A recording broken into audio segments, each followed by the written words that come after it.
asalaamaaleykum ñu ngi leen di nuyu di leen ziar yéen ñi suivre seen chaîne YouTube bu Reubeuss TV tey jeudi 16 avril 2020 seen situation coronavirus ci Sénégal ak fépp ci àdduna bi moom la ñuy indil tey fii nag ci Sénégal sur 435 tests réalisés 21 ñoo positif ci biir 21 yooyu 12 yi ay cas contact suivi lañu ñaar ñi issus de la transmission communautaire. ñu gis ni depuis quelque temps transmission communautaire yi ñu ngi continuer di wéy mu nekk loo xam ne jaaxal na askan bi yëpp tey nag am nañu 4 personnes yoo xam ne tane nañu ñoo xam ne tane nañu ba dellu seen biir kër loolu nag fu mu toll dafa yóbbu bilan au Sénégal si 335 personnes yi ñoo xam ne testé woon nañ leen positif 194 yi tane nañu ba dellu seen kër 2 personnes ñoo ci décédé kenn ki dañ ko évacué woon. lim bi des toll si 138 ñooñu dañu nekk si sous traitement ñaan yàlla suñu borom fëgg seen bopp ba ñu delluwaat seen biir njaboot tey nag dama doon leen Gueule Tapée ndax depuis quelques jours xam ngeen ni Gueule Tapée enregistré na premier cas communautaire am mu nekk lu jaaxal askan bi fa ne ndax cas communautaire ku ko dégg rek di nga tiit dama leen district de sanitaire Elisabeth Diouf fekk fa docteur Ndaw mu jox ñu ay explication ci cas bi nu mu demee. ak bi mu ñëwee ban prise en charge lañ ko jëlal defal ko ko dañ koy déglu suñu micro wu naataangoo Aboubacar Cissokho. waaleykum wa rahmatullah ñu ngi leen nuyu di leen ziar cher internet YouTube de Reubeuss TV comme ni leen ko waxee rek ñu ngi fii ci Gueule Tapée hôpital Elisabeth bi nga xam ne moo nekk ci Gueule Tapée umpale woo leen ni ko carrément amoon na cas coronavirus bi nga xamante ne moom ci Gueule Tapée ñu ngi nii nag toog ak suñu docteur suñu médecin nekk fii ci hôpital bu Elisabeth bu Gueule Tapée dañ koy dékk suñu micro rek daal di dugg ci waxtaan docteur ñu ngi leen nuyu di la ziar. maa ngi leen di nuyu di leen ziar di leen gërëm ci ñëw bi. yaa ngi si jàmm bu baax. alhamdulilah ñu ngi sant bu baax ñu ngi sant yàlla. gis nañ ni carrément amoon na cas coronavirus bi amoon fii naka ngeen dundee woon cas coronavirus boobu fii si hôpital bi. alors heureusement bi nga waxee cas coronavirus bi amoon fii parce que du premier cas bi. mooy cas bi ñu yëg. mooy cas bi nit ñi yëg parce que mooy cas bi dëkk Gueule Tapée. donc comme Gueule Tapée la dëkk nag. c'est normal fi la dëkk fi lay mbokkam nekk fi lay am di jàmmam nekk du mun a umpe mais am na fi yeneen cas yoo xam ne am na fi umpe na xamu leen ko kenn yëgu ko dañ ko gérer ak ministère de la santé ni ñu ko waree gérer ak district sanitaire bi comme ni ñu ko waree gérer li ñuy wax xat damul mais bi yoon comme Gueule Tapée la nag y a des autorités qui sont là daf leen di xaw a concerné donc affaire bi jël tole donc gestion bi ñun jaaxaluñu loolu yëpp pour wax la nit jaaxaluñu parce que du la première fois et puis dañu am suñu formation pour loolu la xam nga nit ki moom dafa mel rek nga fekk mécanicien buy defar otom nga ne ko oto bi paanoon fii naka nga def ba mu tàkk ñun loolu mooy suñu métier ci loolu la ñuy yëngu corona bi yéen la ci jaaxal ci loolu mais am na yeneen feebar yi ko gën a doy waar yi fi am yu jàll moom it day ñëw day jàll rek incha allah et puis am yeneen yu ñëwaat fekkaat fii encore médecin yi rek ñu def suñu wàll. dañuy des nag ba tey biir Gueule Tapée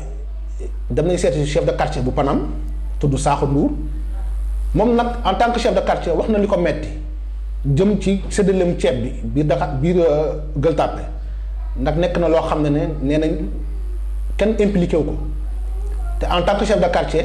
waroon nekk nit koo xam ne mu ngi war a njëkk laaj aviam wala ñu woo ko waxtaan ak moom ci loolu ndax ñun ñoo gën a jege askan bi moom nag dañ koy déglu suñu micro wu naataango Aboubacar Cissokho mu wax li ko neex ak li ko nakari jëm ci séddaleem ceeb boobu. ñu leen koy faral defal à chaque fois rek di dem jëli information di leen ko jox si tàng bi tey ñu ngi fi si Gueule Tapée nekk ak suñuy papa ju baax muy chef de quartier bu Gueule Tapée dañ koy nuyu rek dugg ci waxtaan incha allah papa ñu ngi leen nuyu di la ziar. ñu ngi leen di fay di leen sant di leen gërëm. maa yaa ngi si jàmm. sant yàlla alhamdulilah. yal na yàlla dolli jàmm incha allah. gis nañ ne fan yii coow bëri na trop ci yenn chef de quartier yu bëri aide bi nga xamante ne maire da koy joxe ak aide bi nga xamante ne état da koy joxe alors que ñaari aide yi du benn sax mais parfois gars yi dañ koy jaawale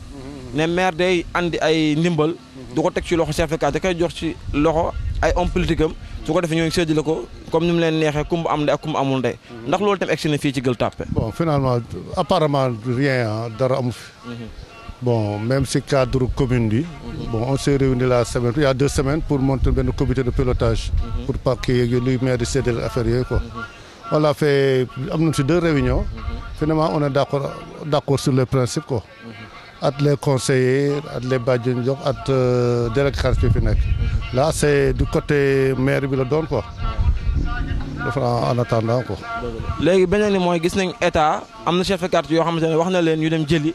ay photocopie carte d'identité ak numéro habitant quartier bi pour aide bi nga xamante ne day jóge ci état ndax yooyu tam yéen a ngi siy liggéey. non mënuñu si liggéey bon chef de quartier bu ko def état wax la ko état day jaar si gouverneur jaar si préfet mu jaar sous-préfet sous-préfet dirigeante ko mais la dernière information bu ma jot si sous-préfet moom jotul woon benn ndigal si état donc mënul activer mënul def dara ba su état saisiré que ne lii laa am lii laa lay octroyé sama département moom mu xool nu mu koy tasee nu muy liggéey au niveau de son département. bon man depuis que mu ko jotee solo je suis à l'aise j'attends ku nekk bon ñun on est des auxiliaires de l'état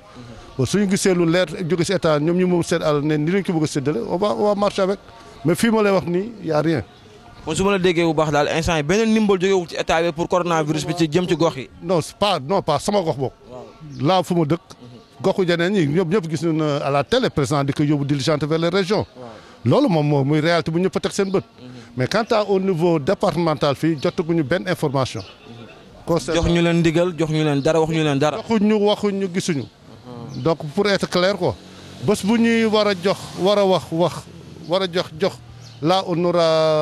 à voir que fan la ñuy tàmbali at fu ñu jëm mais mun ku fi waxati ne liste bu ñu jox c'est pas vraiment fondé quoi te taxawul quoi. ba léegi nag coow bi mu ngi wéy biir Gueule Tapée jëm ci marché bi marché Gueule Tapée ni nga ko xamee nekk na marché bu mag mu couvrir li jëm ci Gueule Tapée Fann yëpp fa la ñuy ndugg see responsable marché bi tudd Alioune Badara Samb nee na bi ñu fa jëlee ñoom ñu fay jaayee. dañ leen ne woon dañuy nettoyer marché bi fii ak une semaine yu dellu si mais bi depuis boobu ba léegi dara amu ci dañ koy déglu suñu micro suñu naataango Ngóone mu wax ni affaire bi demee yan problème lañu jànkonteel ak li ñu leen waxoon est-ce que respecté nañ ko autorités yi. waaw maa ngi leen di nuyu di leen sant man la Alioune Badara Samb jiite commerçant yu marché Gueule Tapée association des commerçants du marché Gueule Tapée. waaw comme loolu nga laaj noonu ñun comme dañoo am kilifa suñ kilifa di monsieur le maire li mu waxoon ci rajo yi ñun ñëpp dégg nañ ko ñetti marché la am muy Fass Colobane Gueule Tapée léegi mu ne marché yëpp da koy raxas ba mu set pompe ko après daal di koy ubbiwaat ba nii nag ñun loolu lañ jàpp ndax comme loolu la waxoon ba mu ñëwee tamit préparé woon nañ sax ba dajale suñ bagage yëpp pour jàppale ko wante comme que bàyyiwu ñu liggéey ñu tamit ñu daal di obligé séddale masque yi ñu yoroon ñu séddale ko gars yi léegi continuer toog di ko xaar parce que démb sax ñëw nañ bale nañ démb ba pompe raxas nañ pompe nañ parce que sapeur pompier yi ñëw na service d'hygiène ñëw na ba bañ pompe ba pare léegi nag la ci desi tamit mooy ñun comme loolu la ñu waxoon li ñu war rek mooy dañuy toog xaar ko su liggéeyee ba pare nam ñu ko waxee ñu jàppee ko noonu parce que leneen li ci des mooy ñun li ñu waroon def nañ ko muy jël nañ huissier constaté na defar nañ papier yëpp ba yët ko suñ avocat léegi toog ko di xaar ndax comme monsieur le maire mooy gox bi moo ko yore loolu rek la ñuy mën a sukkandiku parce que su dee leneen li ci des muy arrêté bi mu génne woon maanaam arrêté communal ñëpp a xam ne mënut a tëj marché arrêté préfectoral mooy tëj léegi nag lii mbir mi mooy ñun lu ci man di am ci réew mi lañ dëkk te réew mi borom réew mi son excellence le président Macky Sall yoon rek la soxla te yoon woowu nag ñun ca la ñuy jaar tey di ci jaar. bu ñu jógee nag ci loolu dañuy dellu fii ci Dakar Plateau xam ngeen Rukku Disquette nekk biir Sandaga nekk tali boo xam ne dañ ko baare woon ay marchands ambulants occupé ko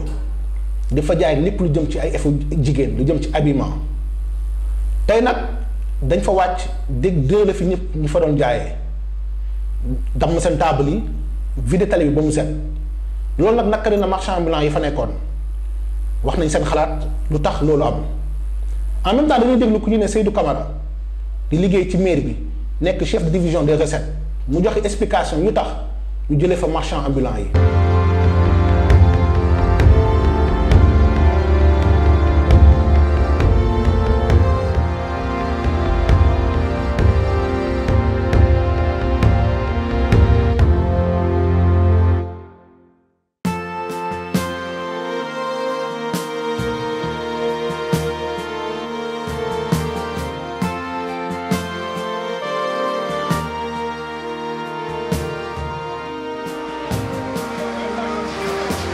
asalaamaaleykum wa rahmatullah ñu ngi leen di nuyu di leen ziar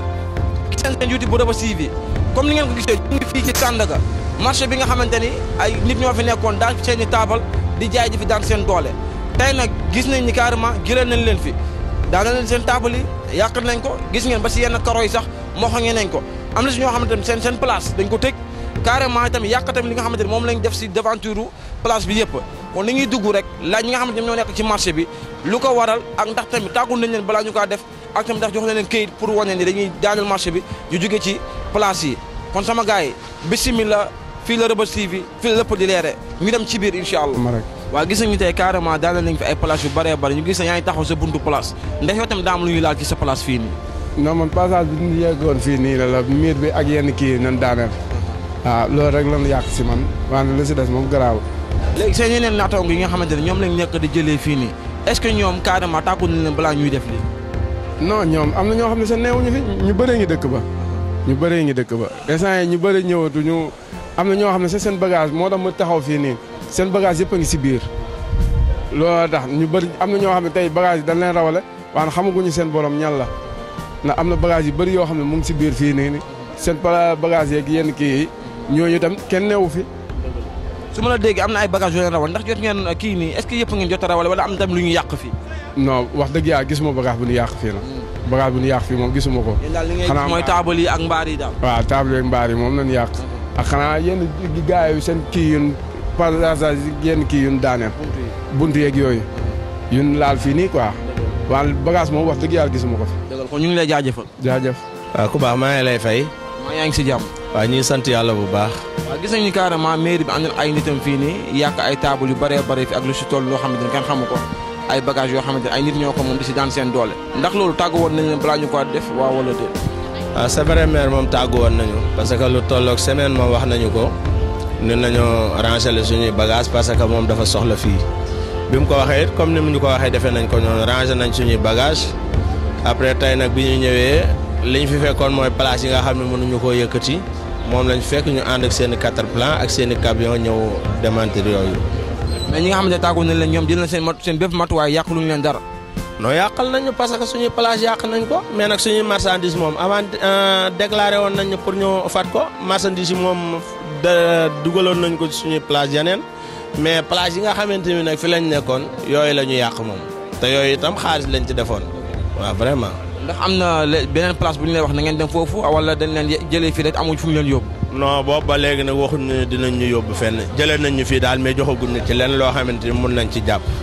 waaw. daal dañ leen jëlee fii daal waaye amul fenn fu leen yóbbu daal fu mu nekkoon da ngeen taxaw nii rek amatoo leen fenn foo leen dem. waaw fi mu toll nii moom dañuy sant yàlla bu baax te dalu ko tàllal suñuy loxo rek parce que biñ fi maire jëlee ba léegi waxul dara mais nag loolu itam duñ ci wax dara dañ ci sant yàlla parce que maire itam li mu war a def lépp def na ko ak ñun parce que depuis 10 ans bi mu fi toogee ba léegi mosuñoo déplacé mosul wax ci ñun dara lu ñaaw mosul def ci ñun lu ñaaw mais tey bu lii ñëwee ñun ñëpp dañuy nangu ne dogalu yàlla la ñu wàkkilu ci yàlla tàllal yàlla suñu loxo daal tey ñaan mu jëlee fi lii ñun ci loolu la ñuy nekk. mais moom balaa mu leen di jëlee fii nii war na am lu mu leen wax ne lii moo tax ñu leen di jëlee fi waaye doo ñëw nag jël ay nit ne jóge leen fi te amul raison lan moo tax mu ne leen na ngeen jóge fi. waaw mais loolu itam ci moom la parce que moom comme mooy suñu kilifa moom moo mën a xool ci xolam lu mu mën a def mu ne ñu fii ngeen di dugg mais du nit ñoo koy obligé ni ko fii nga nuy yóbbu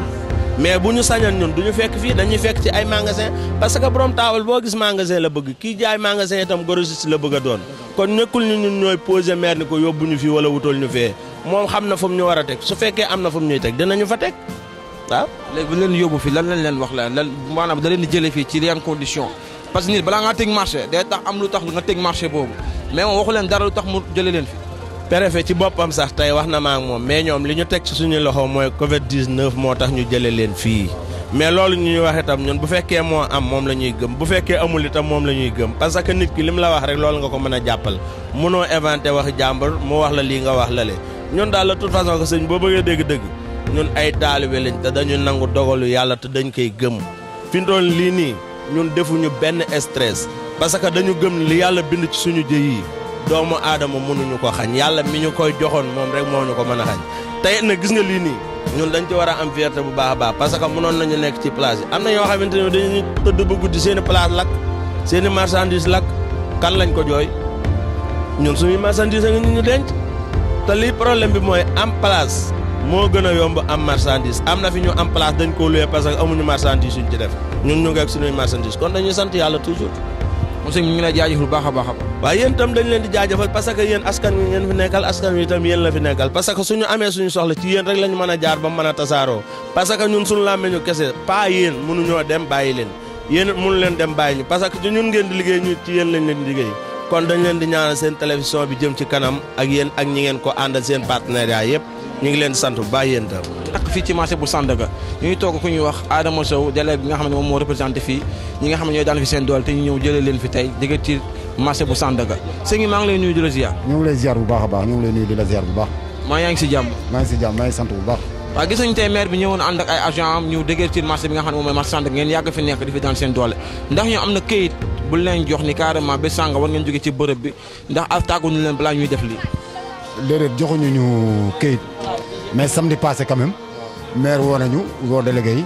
ne carrément bëgg na fii ak avant mardi